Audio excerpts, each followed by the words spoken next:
and thank you again for joining us. Okay, all right, so how we do this? How long will the interview go total? However long you can give us. Can you go between a half hour and 40 minutes? Oh boy, Or I can't. how long can you give us? About 20 minutes is about the longest I can go. Is that okay? Yeah, oh yeah, I get, listen, we're just appreciative of whatever you can give us.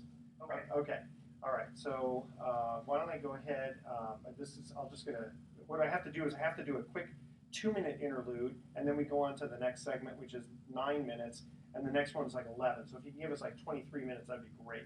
Okay. Okay, all right, let me get started right now. Okay, here we go. Welcome to Sports Econ 101. This is the show where we present sports topics from a business perspective. I'm your host, Edward Brown, along with my co-host. Now, Bruce McGowan is off today, but we have a fill-in co-host, Mike Zadlin, who normally co-hosts the radio show The Best of Investing with me. He provides financial information and is a serious baseball fan. And why do we have Mike here today? Well, because we have a special guest coming on in the second segment, Andrew Baggarly. And Mike, why don't you give us a little information about Andrew before he comes on? Well, I know that Andrew is a giant beat writer for San Jose Mercury News, I believe, and I think, I'm not sure, other publications as well, is the author of several books, at least several books on the Giants. I think your most recent, Andrew, is Giant Splash, and before that, A Band of Misfits. So if I'm missing anything, please jump in, but I've read both of them, and I thought they were outstanding. Great, and a little bit of Hall of Fame voting too. Right, and I'm really interested in talking with Andrew about his views on Hall of Fame voting. Andrew's always been very upfront about his voting and why, and the reasons for and against. And I've always been interested in Hall of Fame voting. Believe it or not, I first became interested in it in 1972 when I received. Oh, sorry, that's okay. That's okay. Here. We have to just give our little teaser. You're going to give us a very interesting story with Andrew when we come back. All right, so the trivia theme that we're going to ask today, because we give away little vacations for answering sports trivia questions, we got some miscellaneous sports trivia questions coming up here. And this segment of Sports Econ 101 is sponsored by Pacific Private Money, providing mortgage investments that are currently yielding 8%, secured by real estate. It doesn't get any more conservative than that. Check them out at pacificprivatemoney.com. And Sports Econ 101 is through Sports Byline USA, and you can also listen through iHeartRadio and TuneIn Radio and many other stations around the country. Check with your radio station. All right, stay with us. You're listening to Sports Econ 101 with Edward Brown and special guest co-host here, Mike Zadlin. And then when we come back, we're going to introduce, again, Andrew Baggarly, who is a sports writer and also a Hall of Fame voter. Stay with us. Okay, so that's my little interlude, and now let me just save the file here, and we will get right into it. Okay, save as. Let's get into this here. All right. Okay, save the file there. This is Sports Econ 101. Today, let's see, this show. So this show will air August 1st. Okay. All right.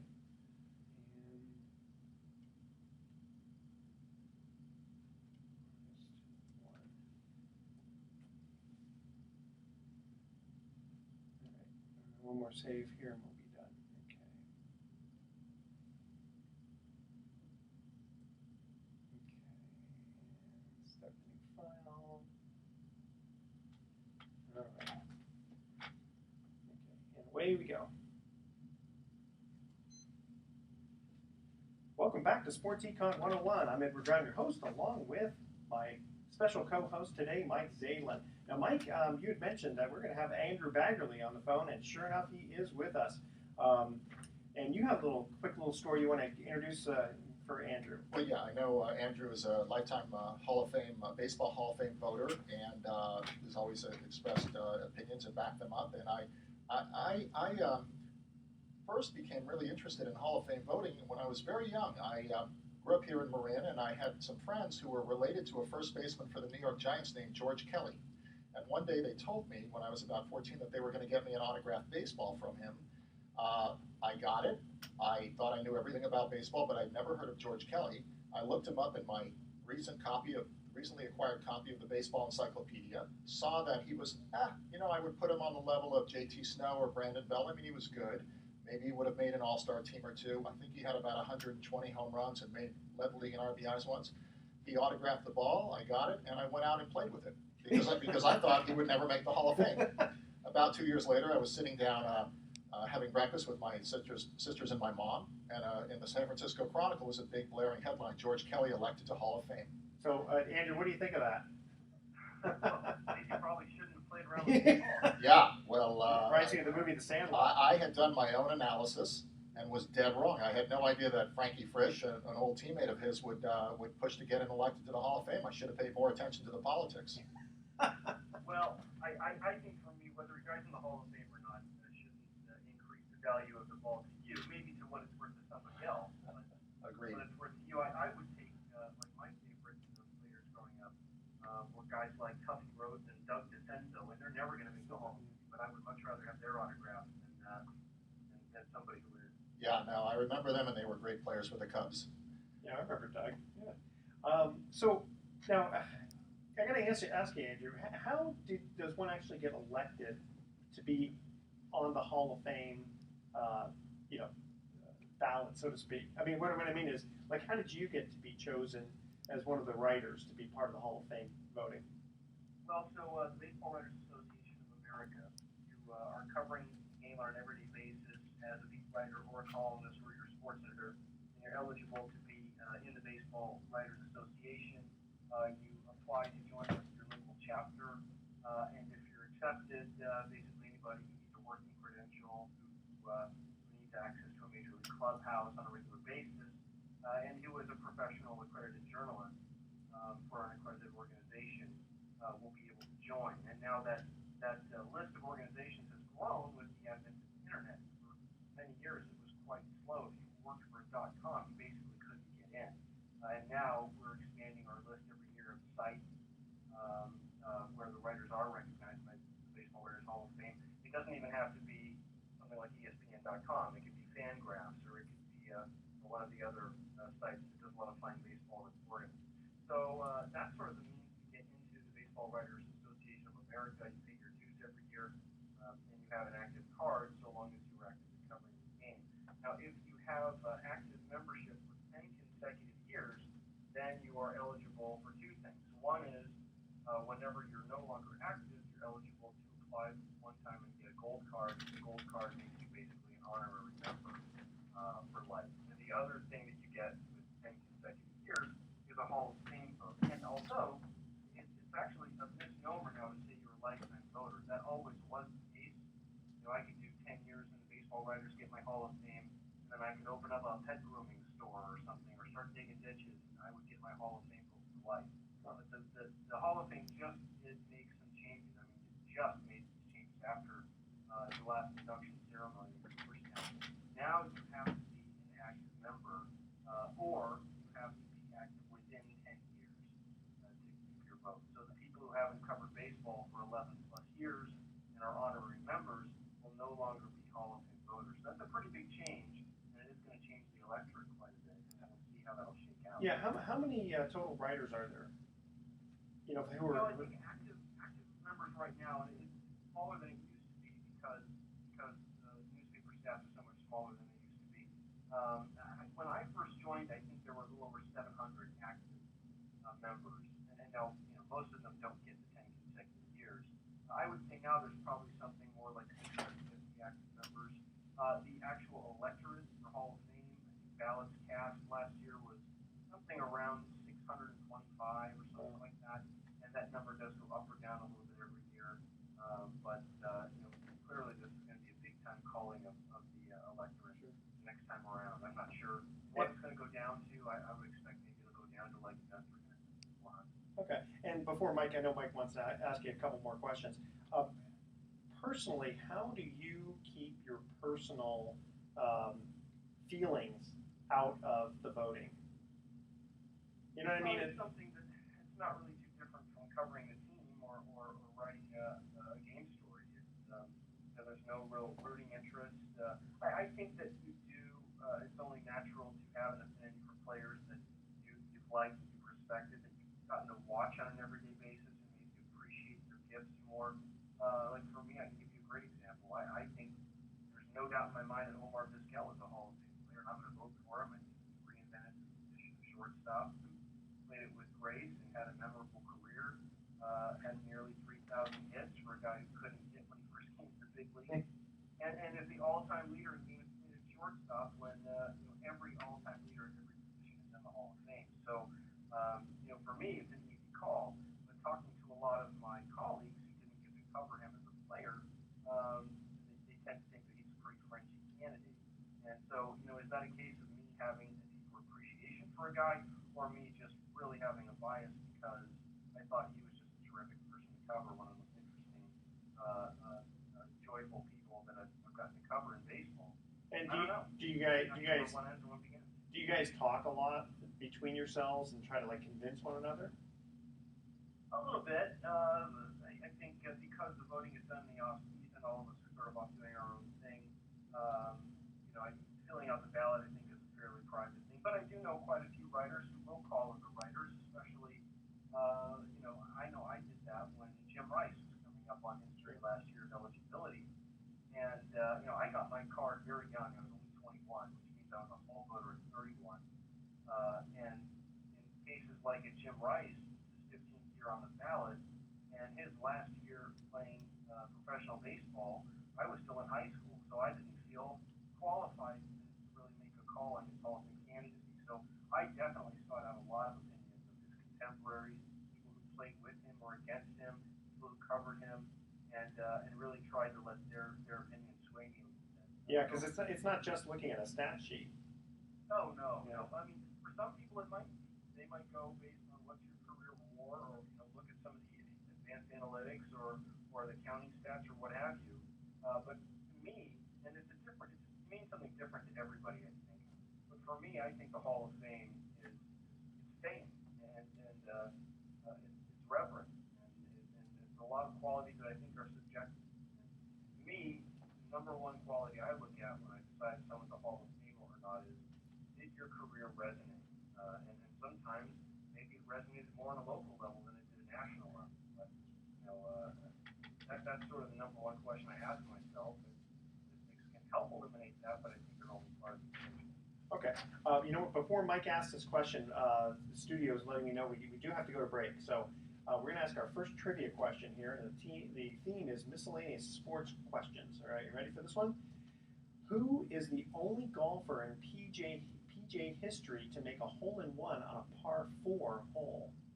The first 3 emails with the correct answer win a free 3-day, 2-night stay at the Lighthouse Resort. Email Edward at sportsecon101.com the answer to this question. Who is the only golfer in PGA history to make a hole-in-one on a par 4? And we're not talking mini golf on this one. That's a pretty far hole.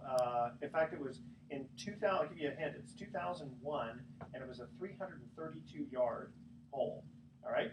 Stay with us. You're listening to Sports Econ 101. We come back. We got some more questions for Andrew Baggarly. Stay with us. All right. So we'll do one more quick segment, and then we'll let you go. Okay? Okay. Appreciate it. How long have you known Bruce? Hey, Andrew, how long have you known Bruce? Let's see. Probably ever since I came up to the Bay Area in 2004. Just seeing him in the press box and such. Okay. Yeah, he would have loved to have been here, but he had to go on. I think he had to go on a quick vacation. Okay. It's a tough job, but someone had to do it. Yeah, I guess so.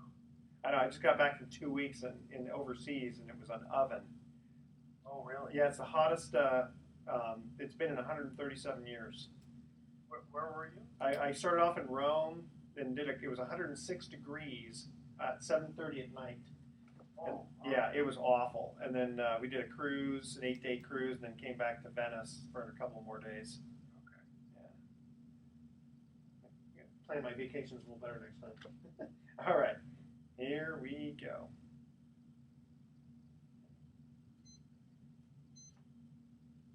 Welcome back to Sports Econ 101. Again, I'm Edward Brown, your host, along with guest co-host Mike Zaidlin. And before we get back to Andrew, we did ask a trivia question here. Who is the only golfer in PGA history to make a hole-in-one on a par 4 hole? Anyone know the answer to that? Not I. Andrew, you know? Well, Team Saracen made a double eagle. I remember that. Yeah. That was on the par 5. So I think you got me stumped on this one. I'll take a wild guess, and I'll say Rory McIlroy. Well, you know, it's funny. I've never heard of this guy, Andrew McGee. It says here, the ball bounced off Tom Byron's putter and into the cup. Byron was in a group ahead and was squatting down looking over a putt. Wow. It still counted it.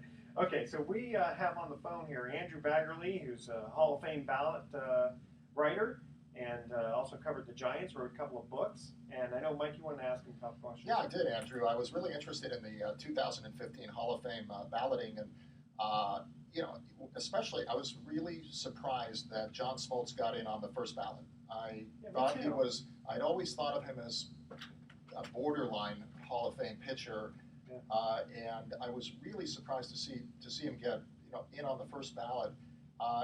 To me, and I really was wondering if you could shed some light on this, because I always thought Curt Schilling, if you put Curt Schilling, John Smoltz, and Mike Messina, you looked at their careers, you could make a good argument that Smoltz was the third best of these these three pitchers. Messina won 270 games.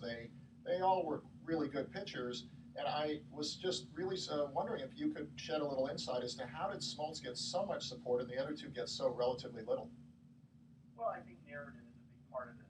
If you have a good narrative, it makes you much more electable. And in Smoltz's case, there are a couple things in his favor. One, not only was at times he a starting pitcher at the top of his game, but at other times he was a closer. That was probably one of the best 2 or 3 closers in baseball, and did that for a number of years. I think if you look at his starting numbers and you don't see, him approaching 300 wins or some of these sort of longevity benchmarks, they're excused in a big sense because he spent a lot of his years, his career as a closer. Now, the other thing is that he was part of that trio with Glavine, Maddox, 2 guys who were 300-game winners, who were reflexive Hall of Famers, and they were part of one of the best dynasties that we've seen in recent baseball history. I think the Braves won 14 consecutive division titles. So I think that makes him much more easy to elect to do. I mean, Tinker, Evers, and Chance are all in the Hall of Fame. You're probably looking at 2 of the 3. You got to have all 3. So I kind of feel like Smoltz sort of rounds out that trio with Glavine, with Maddox, and you always saw him in the postseason because they were always winning the division. So I think those are feathers in his cap that the others don't have. I do think that one thing that's keeping Schilling back, keeping Messina back, I know I can speak from my own personal experience. One thing that we have on the ballot, and it's been this way forever, you can only vote for a maximum of 10 players who are eligible.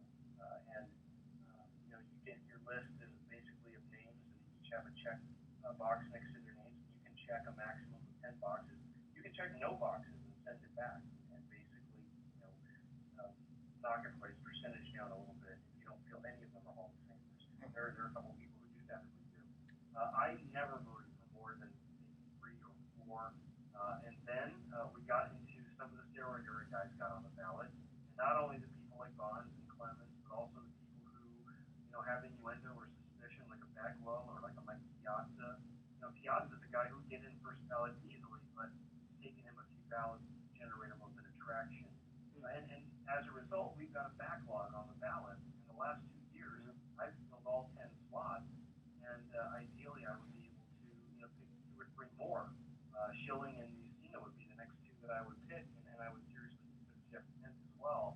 If I can only pick 10, I can't pick 13.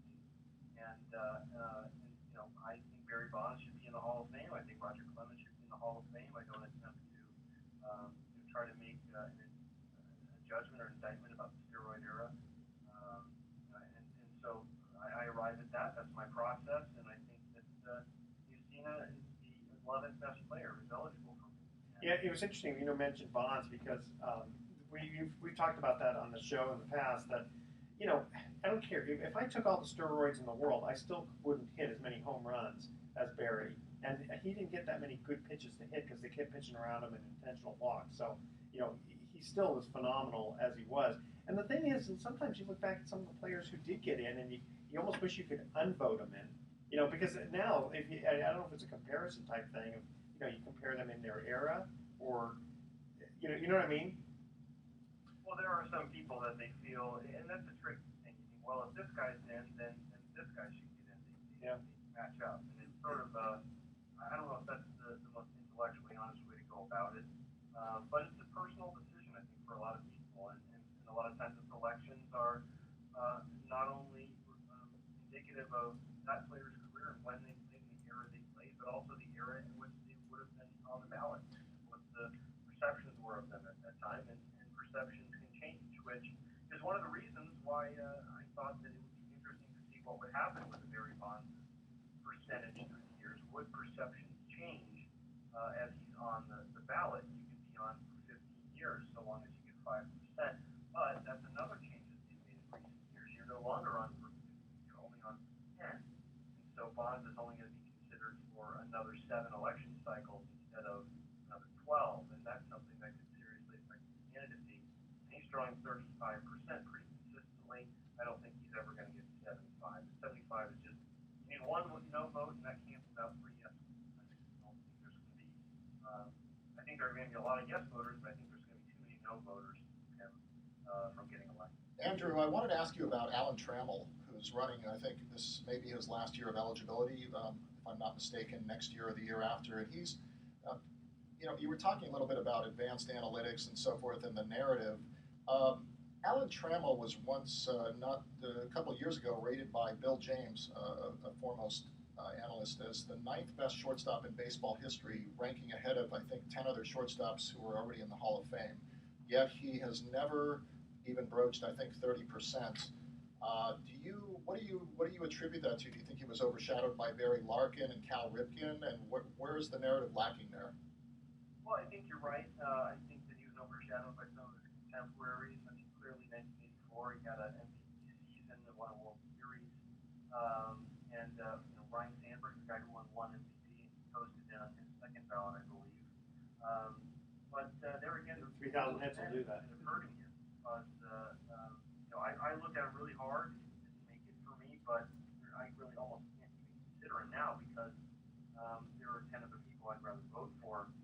In the case of Lou Whitaker, who was his double play partner, another guy who a lot of the advanced analytics say is borderline to a pretty solid Hall of Famer, and he didn't even get 5% on his first ballot to stay on the ballot, so he dropped off after 1 year. Maybe the Tigers didn't do enough to promote them, or it's an odd case, and there are a few other trailers on the ballot as well. Tim Raines is a good example. Lee Smith, people who've been kicking around, and I think in the case of some of these guys, like a Jim Rice or Flotman, they went from a very low percentage, I think less than 10% in Lila's case, to just sort of gradually, organically gaining vote totals every year, and it's almost like there's a lot of group things that goes on with the electorate. Once you get 30-40%, then a lot of the people who really hadn't thought much about them take a harder look and say, well, wait a second, if a lot of my fellow writers are voting for this guy, what am I missing? And so then you sort of see guys get traction, and then they get to the last ballot, and there's a lot written about them, talked about them, and sometimes they can get in with a little bit of mercy at the end. Andrew, And because of this rule of 10, and because they're limiting the eligibility window, I think it's going to be hard for guys like them and guys who are younger, who are on the ballot now, like Andrew Martinez. I think he's an absolute Hall of Famer, and I don't know if he's going to have the opportunity to gain that traction organically that some of these guys like Dwyer have in the past. Andrew, do you look at, and I assume you do because you've already discussed advanced analytics, but for guys like Edgar Martinez and I guess in particular Larry Walker, Larry Walker's, the question is how much does the context of the park they played in or the era they played in terms of the run level affect your view of it? For example, Larry Walker, I believe home and road, I think his home stats were 350 lifetime batting average, and on the road he was a 278 hitter. How much do you take that into account? And Edgar Martinez is another guy who, granted he was a DH, but he played in a very strong hitting era, in the highest scoring era in the last 80 or so years. How do you use that? Do you use it formally, informally, when you're looking at players from that and other eras? I think both. I voted for Walker his first year on the ballot, and I have too many people on my ballot, so I had to drop him off. But and I even seriously thought of not voting for someone like a Greg Maddox because I knew he was going to pull 97%, so he was going to get in without. Oh, that's a good point. Wow. I actually thought about gaming the system and trying to find a way to get more guys on that I otherwise couldn't get on. Wow. Got it. Ultimately, I couldn't do that. I mean, Greg Maddox, he has to vote for the whole thing. Yeah, of course. That's sort of what we're caught into as voters. You almost have to start to think about how can I maximize my ballot in a way that's going to get the end result that I want, and that means that the system's pretty flawed. Good point. Hey, To answer your question, of course, the fact that he played in court steel, you dial back the numbers a little bit, you try to, either scientifically or unscientifically, and I do that for the admitted steroid guys too. I don't vote for Mark McGuire, I never have, because I feel like his numbers aren't enhanced, and he probably has a career that's similar to a Dave Kingman. Okay. Same thing with Sammy Sosa or a Rafael Palmeiro. Andrew Baggarly, thank you so much. I know you've got to run. I got to cut to another commercial break here. So thank you so much for joining us on Sports Econ 101. Thanks, Andrew. It was great. All right. Okay, we have to go quick to a break here. What NFL player laid the hit that injured Drew Bledsoe early in the New England Patriots 2001 season, leading to Tom Brady taking over and leading the Pats to an 11-5 record and Super Bowl win? Stay with us. You're listening to Sports Econ 101. We'll be right back. Okay, that's okay. Cool. It was a good segment, though. Yeah. He's good. He's very good. Oh, yeah. And you got, man, you're a man. You got some, Did you think they were good questions? no, you're excellent. Okay. So now we got 13:45 minutes to cover whatever we want. Let me save this file here. You'll have to, I don't have anything that I brought. I was going to ask him and get a chance. It's like if someone doesn't get 5%, They're off. they're off forever. Yeah. They're off Boy, forever. Well, that's they're off tricky. until the Old Timers Committee, the Veterans Committee, can come in. We can do a segment on the guys who should be in the Hall of Fame. Sure. I have a whole thing here. We can just talk about that. Absolutely. So if you want Yeah, to. you didn't get a chance to ask him about Pete Rose, but I wasn't. Well, I don't want to ask about the stuff everybody's already Yeah. asking. I know. sometimes you like That's to been hear- talked to death. I was really seriously interested in the questions I asked. Like, Good. Hey, let me tell you, I'll tell you something. Schilling and Messina were both better than Smoltz. Yeah, I didn't think so. And he was wrong about Smoltz having a long career as a reliever, 2.5 years. That's it. Smoltz, let me tell you, Schilling and Messina were better. And Schilling was a stud. Philadelphia got him. He won the World Series. Here, let's just Arizona got him. He won the World Series. Yeah. Boston got him. He won the World Okay, Series. you don't talk about that. That's good. Sure. You want to? Okay. Sure. Let me let's get to the question and we'll go right to it. Yeah. Here we go. Well, welcome back to Sports Econ 101. Edward Brown here along with my guest, co-host, Mike Zaglin. Very interesting with Andrew Baggarly. So we're going to go, here's our second trivia question. What NFL player laid the hit that injured Drew Bledsoe early in the New England Patriots 2001 season, leading to Tom Brady taking over and leading the Pats to an 11-5 record and Super Bowl win? Well, I sure don't know that one. Okay. Mo Lewis. Oh, Lewis. Mo Lewis, I never heard of him. These are hard questions. In fact, Well, you're coming up with them. yeah, that's no one to true. blame but yourself. That is true. So, Mike, you wanted to make a couple of comments on I thought our conversation with Andrew was really interesting because he gave us a lot of insight into Hall of Fame voting and the process and his own thoughts on it. And what I really like about Andrew's is his willingness to discuss it and to defend it and to explain why he did it or why he's for one person and why he's not. And I really am in complete agreement with a lot of what he says. In particular, his belief that Barry Bonds should be in the Hall of Fame. I mean, if Barry Bonds is not in the Hall of Fame, there's something just seriously wrong with having perhaps one of the top 3 or 4 players in baseball history not in the Hall of Fame who did not bet on baseball or cheat in the sense of throwing games. He's not perfect, but he's a Hall of Famer regardless of whether he did steroids. He was probably a 500 home run, 500 stolen base player before he ever did steroids. He was an MVP for 3 seasons. Bill James wrote that he was the top player of the 90s, which is predates the era of whether or not he did steroids. But So I think, like Andrew said, and I really respected Andrew's judgment on this, is he adjusts for the fact that maybe they did and maybe they didn't. He takes something off of it, just like a player like Larry Walker, who played in Colorado. Yeah, Colorado, sure. So, okay, so he's adjusting it somewhat. However, you did disagree with them about the John Smoltz. Well, that's just a professional. That's okay. I can hardly say it's a professional disagreement since I'm not a professional, but I think what Andrew was saying is there's a narrative that makes a story more compelling. So, for Andrew was saying in John Smoltz's case, he's part of a very famous threesome, perhaps the greatest starting staff in baseball history. Glavine and Maddox, who are, as he said, reflexive Hall of Famers, they're going in on the first ballot. They won over 300 games, and Smoltz appeared often in the postseason and so on. So that, though, I don't agree that a player should be in the Hall of Fame because of the narrative. I think a player should be in the Hall of Fame because of what he did on the field. And we shouldn't penalize him because he doesn't have a good narrative. The narrative is our problem. His performance is his performance. Well, especially like a pitcher who only pitches in so many games, and whether his team wins the World Series or not, sure, he can only be responsible for so much. Sure, absolutely. But you were mentioning about Schilling. Get into the Curt Schilling. If you have Curt Schilling, Mike Messina, and John Smoltz, there's barely probably a hair's bit of difference between the three, and you could make an argument that one is better than the other. The narrative that Curt Schilling has to me is really compelling. He came up with the Phillies, was an outstanding pitcher in 92 and 93. They almost won the World Series. Then he probably had pitched a little too much, hurt his arm. Then rebuilt it, he strengthened his arm and was traded to Arizona specifically for the purpose of winning a World Series with Randy Johnson, and he did. And he was one of the top 2 or 3 pitchers in baseball. Struck out over 300 players a few years. Then the Red Sox wanted him specifically to win a World Series that they hadn't won in 70 or 80 years. He did. He won over 20 games. Curt Schilling is a Hall of Famer, I believe. Mike Messina won 50 or 60 more games than either of those 2 pitchers, playing in almost the same era.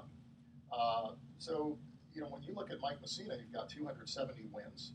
John Smoltz, you've got 213, and throw in another 50 or so if he hadn't been a closer for those 3 years that he was a closer. So he's up to about 250 or 260. But Mike Messina's winning percentage is much higher than John Smoltz is playing on weaker teams.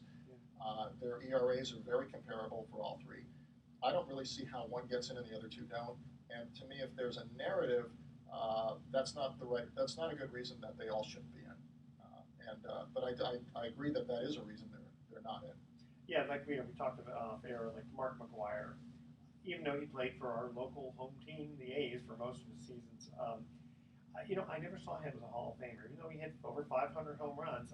Personally, I didn't think he was a good first baseman, and that's primarily his position. So all he was offense, and if he didn't hit home runs, what was his lifetime batting average?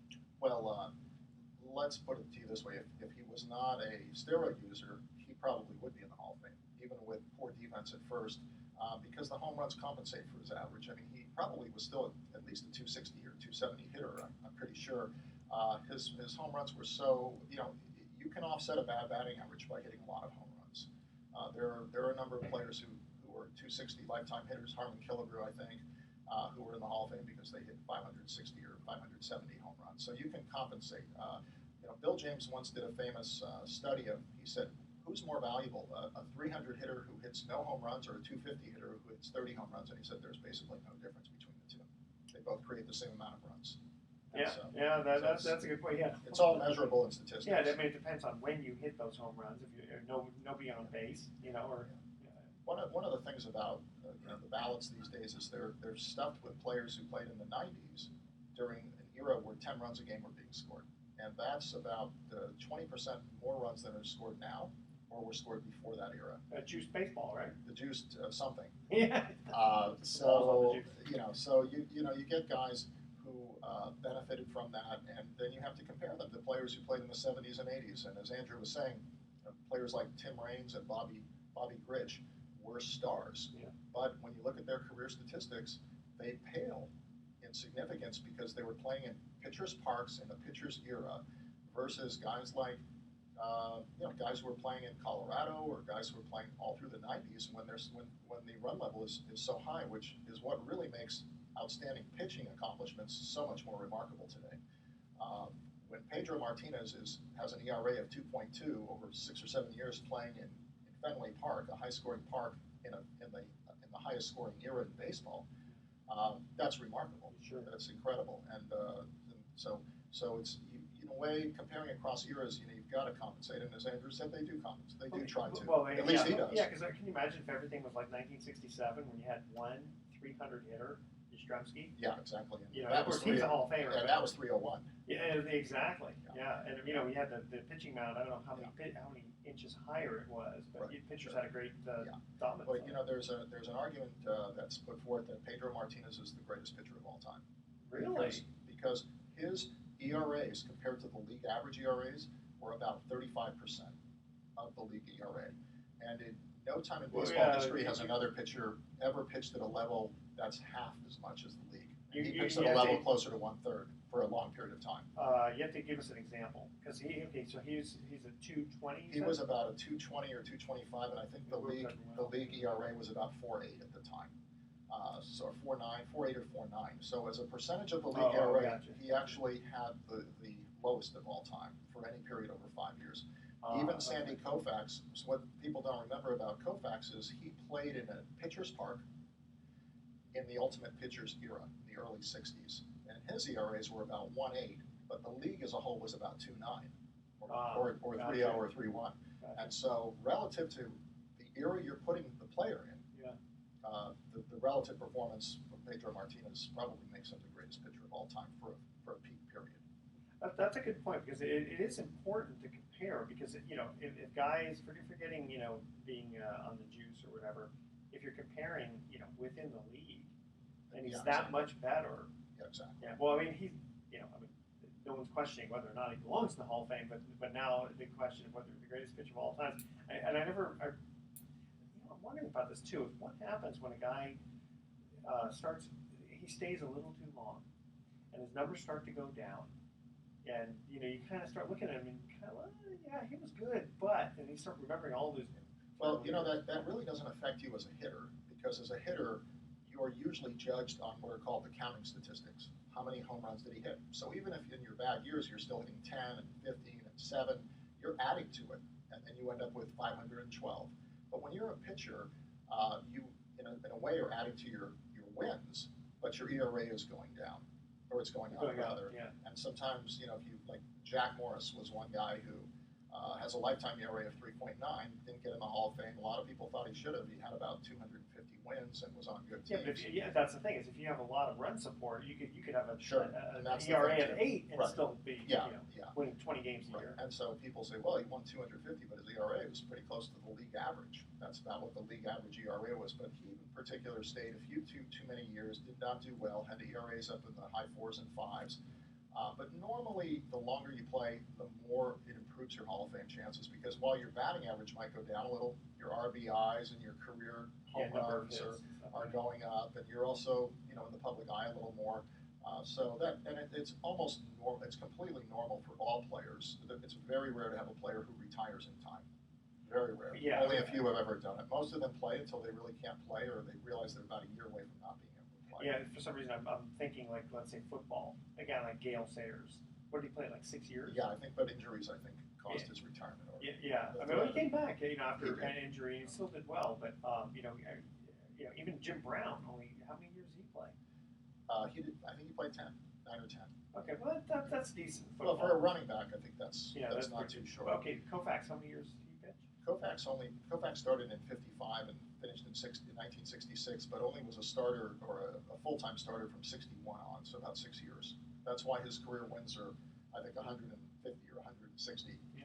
But his dominance was so exceptional throughout. He clearly was the best pitcher in baseball for 5 or 6 years, and was totally dominant in the World Series. And there's no question that even though he had a short career, you have a short career, but you're that dominant. Yeah. It's clear that you're a Hall of Famer. He was a complete first ballot Hall of Famer. Gotcha. A couple of people you want to mention who? Well, Andrew was mentioning his interest in seeing Omar Vizquel go to the Hall of Fame. Omar Vizquel is a really interesting player. He had an extremely long career.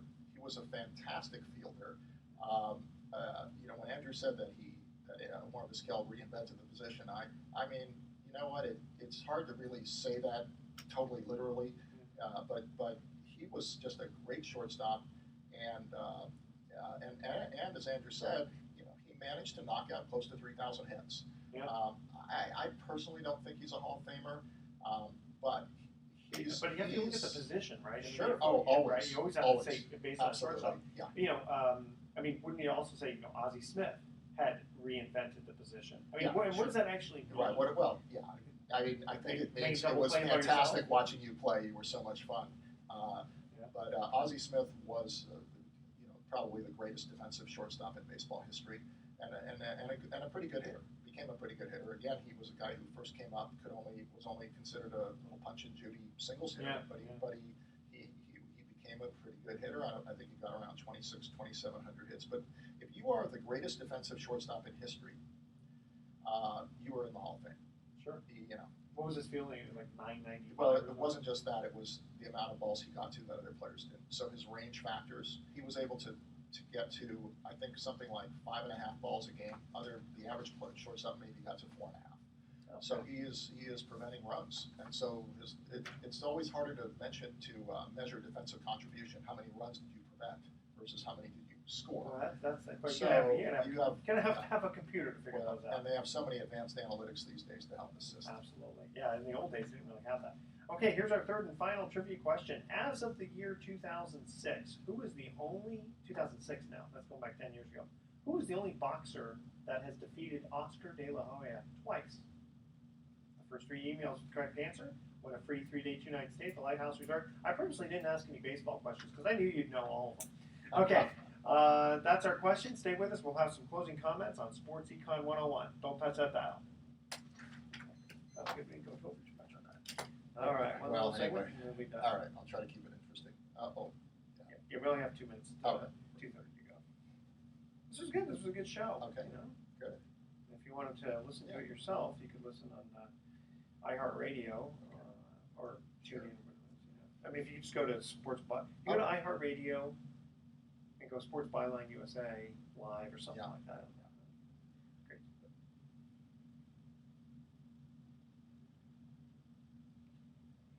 Thanks for joining us.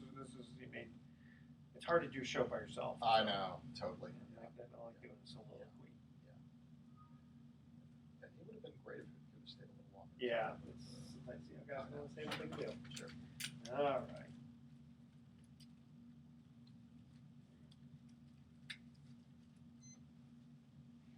Welcome back to Sports Econ 101. This is Edward Brown along with Mike Zalin. When we cut to the third commercial break, we asked this last trivia question. As of the year 2006, who is the only boxer that has defeated Oscar De La Hoya twice? Well, I believe Manny Pacquiao defeated him at least once. That's the only person I can think of. Shane Mosley. Shane Mosley, okay. That's when he won it. That's when he wasn't skiing. Wrong Mosley. Yeah. Which Mosley is that? Mosley. Johnny Mosley, Shane Mosley, it's all the same. Okay. You can do ski trivia questions next time. Yeah, that's going to be a tough one. Okay, so any last comments before we cut out? Well, I think it was a great show. It was good to have Andrew on, and I wish if he could have stayed a few more minutes, I would have asked him about his thoughts on players likely to get in or the potential for them to get in. One of my Holes, Trout. Sure. Well, or players who've already retired, so we can see their career accumulated already. The ones who are still playing today, it's still a work in progress. Who are you thinking of? Well, Jeff Kent.